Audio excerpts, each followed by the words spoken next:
जुन धर्मले कुकुर पूजा गर्न सिकायो, जुन धर्मले कागको पूजा गर्न सिकायो होइन, जुन धर्मले तपाईँको गाई तपाईँको प्राणी सर्प पूजा गर्न सिकायो, यस्तो धर्मले मान्छेको विभेद पनि हुन्छ हेर्नुहोस्। तर के भने यही अमला पनि हेर्नु, संयुक्त भएको अमलामा 5वटा अमला फरक फरक छ नि हेर्नु। यी सबै एक एक मयौँ मयौँ भन्यो भने कोही पनि मिल्न सक्दैन समाज। तर सबैजना यसरी सबै आफ्नो ठाउँबाट खुम्चियो भनेदेखि त्यो समाजले यहाँ यसरी राख्यो भने केही राख्न सकिन्छ नि, केही राख्न सकिन्छ। तर सबै आफ्नो ठाउँबाट मेरो कर्तव्य बोध के हो भनेर अलिकति सिउ देउराइदिनु हो भने हेर्नु बराबर भएपछि जे पनि राख्नु पाइन्छ। त्यस कारणले समाज एउटा सबै जाति विविध जात भनेको जात नि, सर्पको पनि जात हुन्छ, बाघको पनि जात हुन्छ, गाईको पनि जात हुन्छ, कुकुरको पनि जात हुन्छ, भैँसीको पनि जात हुन्छ, यो सबै चाहिँ ढुङ्गाको पनि जात हुन्छ, सबैका जात हुन्छ। तर असमान विभेद जात हुँदैन। हेर्नु कुन ढुङ्गा कहाँ राख्ने, कुन ढुङ्गा कहाँ राख्ने, कुन माटो कहाँ राख्ने, सबैको भ्यालु आफ्नो छ। त्यसरी कसैलाई पनि विभेद गर्न हुँदैन भनेर गुरुदेव व्यासले के लेख्नु भएको छ भने परम यस्य परमयन्ति जातायम परमं गति भने जसले यो त ठुलो र म ठुलो भनेर भन्छ त्यो चाहिँ गतिको लागि चाहिँ बाधक हो भन्नुभएको हुनाले मैले भगवानको यही मूल मन्त्रलाई लिएर र भगवान शिवले पारिवारिक देवता हुनुहुन्छ। भगवान शिव छोरा छोरी श्रीमती साथमा भएको हुनाले शिवको शरणमा जानुपर्छ भनेर लास्टमा परिवारमा जब खुसी हुन्छ, जब मात्रै आनन्द जीवनमा आउँछ। त्यस कारणले हामीले कुनै पनि संस्था चलाउनु पर्यो, समाज चलाउनु पर्यो भने हाम्रो एउटा समूह र परिवार चाहिन्छ नि। त्यस कारणले विभेद हुँदैन। त्यस असमान सबै असमान त केही होइन। अध्यक्षको भ्यालु छुट्टै हुन्छ, सचिवको भ्यालु छुट्टै हुन्छ, सदस्यको भ्यालु छुट्टै हुन्छ, कोषाध्यक्ष होइन। फरक त छ नि, असमानता त छैन, अटोमेटिक छैन। बाको ठाउँमा बा अलिकति हुनुहुन्छ, आमा अलिकति हुनुहुन्छ, दाइ अलिकति हुनुहुन्छ, भाइ हुन्छ होइन, सबैमा असमान छ नि। तर चित्तै दुख्ने असमान चाहिँ हुँदैन। त्यस कारणले हामीलाई भगवान्ले दिनुभएको सन्देशलाई चाहिँ नि पूर्ण गर्दै अब हाम्रो प्रमुखज्यूलाई म आज भगवान व्यासको कतिजना हुन्छ घरमा?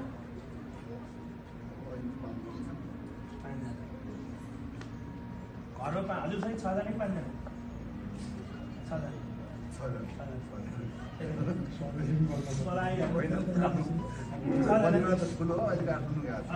ल यो भगवानले चाहिँ विशेष भगवानलाई चढाउनु भएको लड्डु ब्रह्मज्यूबाटै फेरि यो हजुरले एउटा सेवन गरेर घरमा लिएर गएर घर परिवारले फेरि यो घर परिवारभन्दा बाहिरको मान्छेलाई हजुरले बाँड्न पाउने यो शक्ति हो कि यो विशेष हजुरलाई धन समृद्धि आरोग्य सारा कुराको पुण्यताको लागि चाहिँ शरणागति।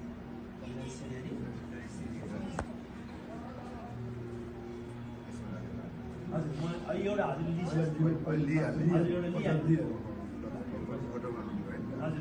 एउटा लिइहाल्नु ल शरणागति सबैले।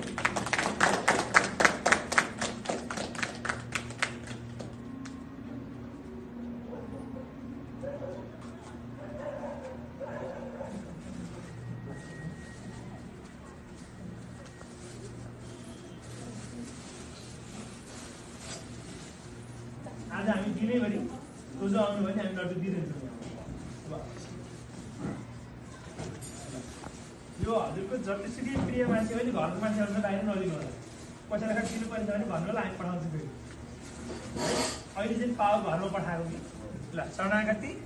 अब हामी विशेष होमन गर्दैछौँ, एक गर्दैछौँ, हामी 1 घन्टा जति एक गर्छौँ।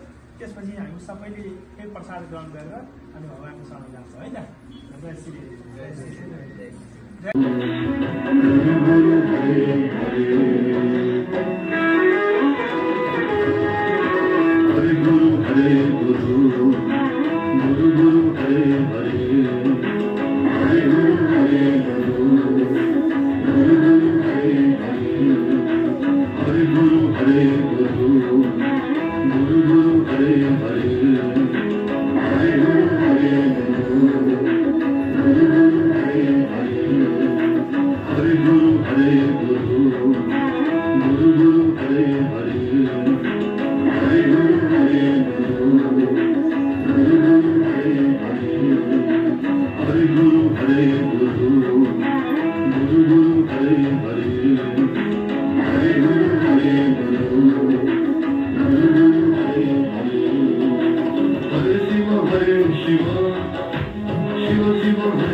यो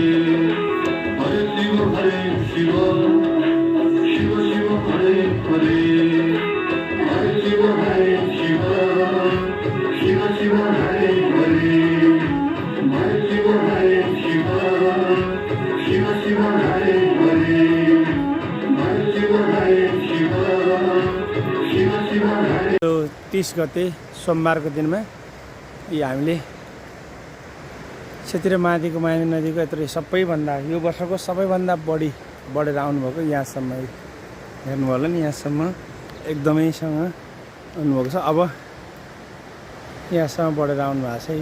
यहाँसम्म अहिलेसम्मको सबभन्दा धेरै ठुलो हो उतासम्म सबै रहेछ ल्याएर यहाँ चाहिँ नि सबभन्दा नजिक भनेको जल यहाँसम्म आउनु भएको छ। हेर्नुभयो नि सबैभन्दा नजिक यहाँबाट लगभग 10 मिटरको पेरिफेरीमा ल्याउनुहोस् त नजिकै।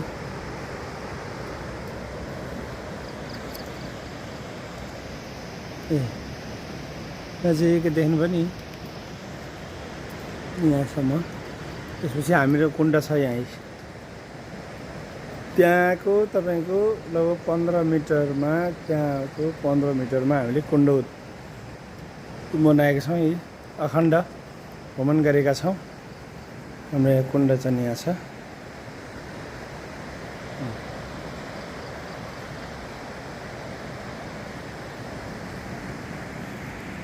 हाम्रो कुण्ड हाम्रो निर्माणाधीन भइरहेछ। अब यो लगभग अब पिलरहरू ढलान भयो। अब हाम्रो पिलर ढलान भयो। यस पछाडि अब हाम्रो यो ठाउँमा हुन्छ। आज तपाईँको यो भएर ठाउँमा सकिन्छ हाम्रो काम।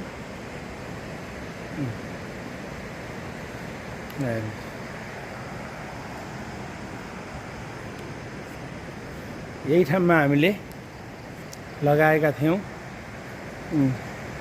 तपाईँको 33 दिनको अखण्ड महाकोटी हो। ल हेर्नुहोस्, सेतीले उताको भएको न ल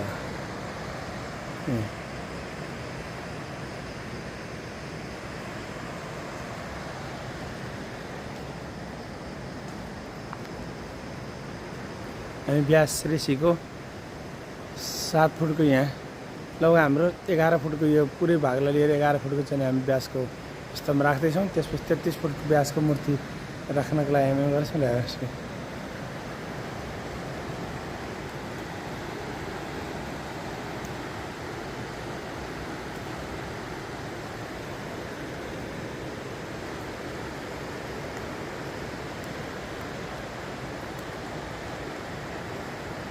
सङ्गम पुरा सिधा हामी अगाडि हामीसँग चाहिँ नि स्तम्भ छ। ल जय श्री राम।